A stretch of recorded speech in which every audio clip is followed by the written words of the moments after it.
terrible idea, Mum said, as I went to the fridge and got a beer. Hold on now, Lyle said as he nursed his headache.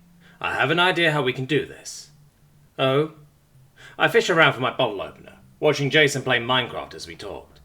It was pretty weird hearing Uncle Lyle of all people say something like that. Like cats chasing dogs or something. Yeah, we know most of the human cops are secretly looking for a chance to kick the Chavante's ass. We know the Interior sends them out to apprehend suspects. So they help me out or something? I finally opened my beer and took a long drink. Yeah, you better give me whatever you're absolutely gonna need in there. Standard procedure is to search you before throwing you in the meat wagon. I'll give it to Officer Zavella to slip to you. Yeah, I looked around before my eyes settled on a few of Mum's knives. I picked up the butterfly knife. Mind if I borrow this?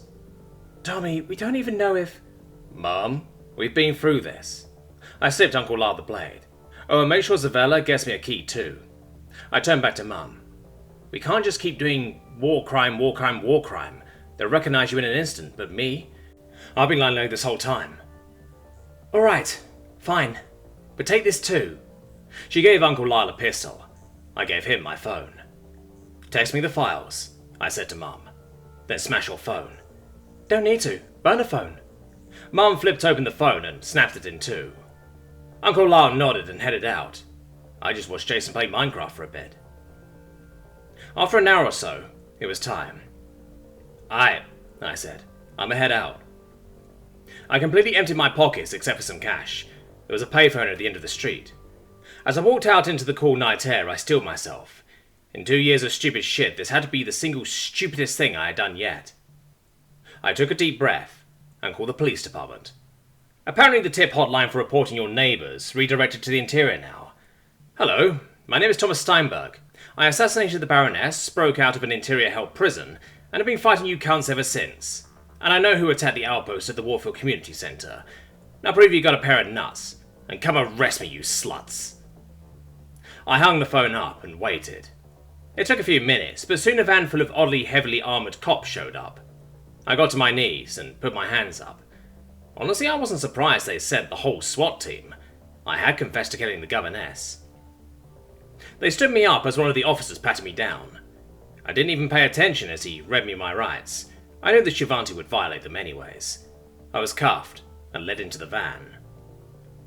Sorry about this, one of the officers said as he put a bag over my head. Interior policy. He stuck something in my sock and a key in my hand. After a half hour or so, I could feel the truck stop. I was stood up once again and held up the truck before someone took the bag off my head. I was in a hotel room? They must have been using these rooms as holding cells, complete with the original bed and everything. Soon enough, a perp walked on in. Her uniform had those blue stripes, Interior. She was flanked by 2 Marines, or whatever the Interior called their tactical unit. Mr. Steinberg, she said. Enemy of peace, mankind, the Imperium, and all-around asshole. Before we get started, just know that in here you have no rights and no protections. Okay, so nothing has changed? I was feeling bitchy, and the annoyed expression on the Interior girl's face warmed my heart. The Marines looked like they were trying not to laugh. The Interior girl rolled her eyes. Fine, sure. Also, just be aware nothing you do actually scares me anymore, I grinned, revealing the teeth. The Marines recoiled. The Interior agent did not. We went on in this way for a while.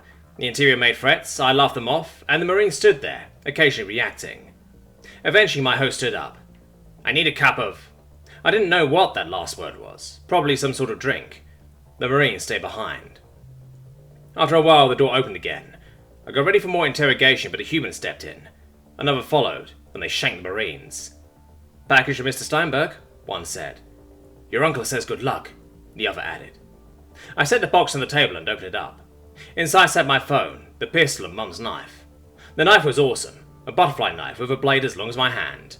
Once those were done, I slid the key out my sleeve and uncuffed myself before seeing what was in my sock. It was the keycard. Nice. The humans left, and my agent walked back in. What the? She started, pulling out a radio before I shanked her. Security! I stabbed a few more times.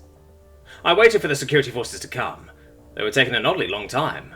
I gingerly picked up the radio, shacking off the alien blood and listening in. I heard screaming and gunfire. Crackle. Too many of them! Crackle, crackle. Well, that wasn't a good sign. Or maybe it was. I don't know. Either way, I got up, carefully stepping out into the hall. Almost immediately, I could hear screaming and yelling. I jumped as something crashed nearby.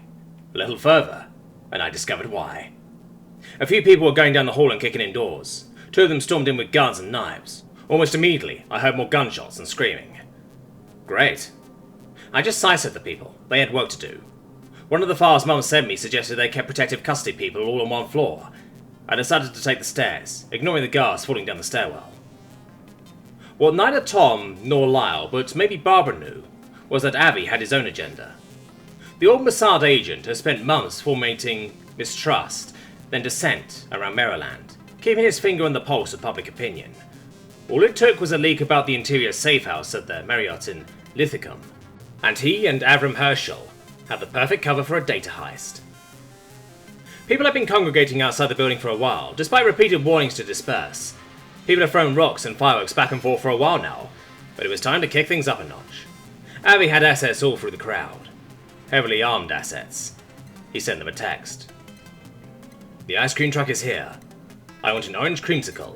Sent by me, 9:30 p.m. Avi's men stepped out of the crowd, opening fire on the guards. Their bullets tore through the lobby once the guards were dead, making the inside very unsafe. The crowd was only enraged, and they spilled into the building. Nobody was safe from the horde. In the kitchen, rioters tortured Shilvanti and human collaborators with frying pans and meat tenderizers before stuffing them in the ovens. Those caught in the hotel gym were beaten with whatever the humans had brought with them, or with dumbbells and plates. All over, mobs tore the interior bitches to pieces. Individually, a human was far weaker than a shill.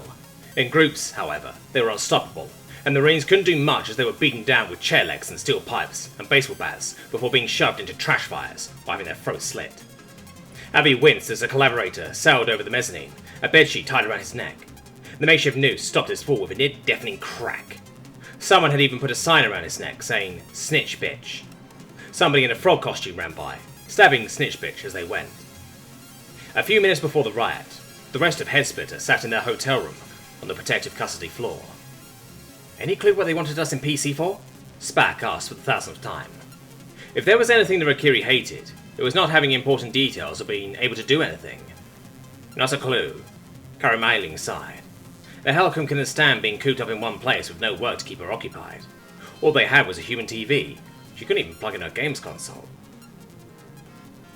I wish we could order some room service. I'm starving, Ragai said. I mean, interior or not, it is a hotel. All the services and whatnot are still active. Noble bitches can't take a little hardship. The plant lady had been the getaway driver during the abduction of Jason and Lars Steinberg. It goes longer if everyone's complaining, Shelva said irritably. That includes you, Carrie Meiling added. The shaven-headed Halcom got up and took a peek through the blinds. Hold on. There's tons of people out there. Oh, someone just threw a firebomb. I think the humans call them Molotovs or something. Kamalainen continues narrating the riot. There's a lot of people out. Oh shit, they have guns! Somebody yelled as gunfire tore through the wall, blasting chunks out of Karamailing. The Halcom flopped to the floor, looking more like a sack of bloody flesh than a person. Shovos looked pained. Grumpy and bitchy as she could be, Ikistra knew she cared for the squad mates more than anything in the world. Karamailing! Spak yelled. She and Yekisrata dragged the Helcom away, but it was obviously too late. She was missing a decent chunk of her head. Ragai, meanwhile, footed for the door. Oh, divine clitoris! She growled. Fucking interior, treating us like prisoners! Incoming! Spak yelled. The huge fluffy Rakiri smashed her shoulders into the door, barreling right through and continuing into the hall. The remaining members of Headsplitter continued out into the hall. Staying in that room was a death sentence. Yekisrata suspected, however, that going out into the hall was going to be just as dangerous. The four continued down the hall, occasionally dispatching a rioter. Memorably, Spak grabbed a human with a large metal club of some sort and threw him up through the drop ceiling. She looked guilty as the human flopped to the floor. Nobody wanted to be a brother beater. Incoming! Shelvas yelled. A huge crowd of humans ran towards them. Yekisrata immediately pulled down a vending machine on a few. They hollered as the heavy machine barreled them over. The next, Spak bit a chunk out of. Ragai wasn't much of a fighter. She just threw any human who came near her to the side. Shelvos, though, was going whole Turoks. She ducked under swings, grabbing the weapons used against her, snapping arms, and kicking in knees. She was a badass. Was. Soon enough, the crowd parted, revealing Steinberg! So, you all are the cunts who've been causing so much trouble. The human raised his pistol. Most of the shots missed, but one of the tiny bullets hit Ragai. The plant lady doubled over, coughing, but Steinberg was on her almost immediately, sinking his steel teeth into her face. Ragai howled as the human ripped away a chunk. Soon as Shovos and Yekisrata pulled him off, Spak kicked him into a closet. The door smashed and fell in on him, along with shells of cleaning supplies. The human slowly pulled himself out of the closet with a groan. He drew his knife. Of course. Shovos threw a punch, then cried out in agony as the knife went through her arm and slid towards the elbow, unzipping the muscle from the bone. A few more stabs, and Steinberg kicked to his side before pouncing on Ragai again. He started sewing with the blade, and slowly pulled the plot lady's head off, tossing it to Spak. The human had dispatched 2 of the head splitters in minutes. Yekisrata and Spak ran for the stairs. With what looked like Agent Shovos and Driver Ragai dead, I chased after the last 2. These bitches were good. They took the stairs, bounding over the railings to the lower flights. I did the same, dropping past the 2nd floor, then the lobby, where I saw rioters hanging soldiers and beating them like piatas, all the way down to the parking garage. I ran after Yekisrata and Spak, past the cars and Shovanti transports and other military equipment. Hold on.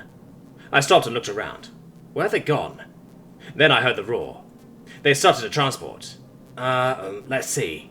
I spied one of the human collaborators trying to get out of this mess. I threw myself through the windshield and cut his seatbelt. Please don't leave me to the writers. They'll kill me. And I won't. I threw him out the front and took the Dodge Charger, speeding out into the night. By now, according to the car's clock, it was about midnight. I zoomed after the transport, rapidly closing the distance between us on their left. Whoever drove the thing slammed hard into me. I could feel it in my teeth, holy shit. And they slammed again. Holy shit, nice as this car was, it was getting junked quick. Hold on, I had an idea. As soon as I tried to slam again, I hit the brakes. They missed me, skidding further to the left than they'd intended. I came back up on the right and smashed into them, forcing the both of us into oncoming traffic. A tractor trailer belated its horn just before it crashed into the transport, sending it flying off the road, and me spinning. When Yekisrata came to, the human was standing by the crash with a red canister. She had been thrown from the crash and couldn't move. Judging from the pain in her back and the numbness below, she had broken her back. There was a lot of blood. Even lying on her side, she could see the metal through her chest. Spak wasn't so lucky. She was still in the wrecked transport. The Rakuri whined like a dog as the human poured something from the red canister all over the car. He tossed on a light, and the car went up with a foom. Yekisrata could hear the Rakuri screaming as she immolated. Then Yekisrata's blood, what was left of it, ran cold. The human was looking down at her, surveying the damage. You'll die soon enough, he muttered before leaving. But Yekisrata didn't die. Somehow she held on. Spite was an unfamiliar feeling to the Shovanti. You didn't destroy your body to hurt someone else, but Yekisrata felt as if every second she held on was another middle finger to the human. Eventually she saw the light. Is this it? She tried to mutter. She couldn't even make a sound as something lifted her up. Then she saw the armored faces of the combat medics pulling her into a medevac. The light was a medical transport. She could barely hear what they were saying, but that makes 2 survivors, one muttered to the other.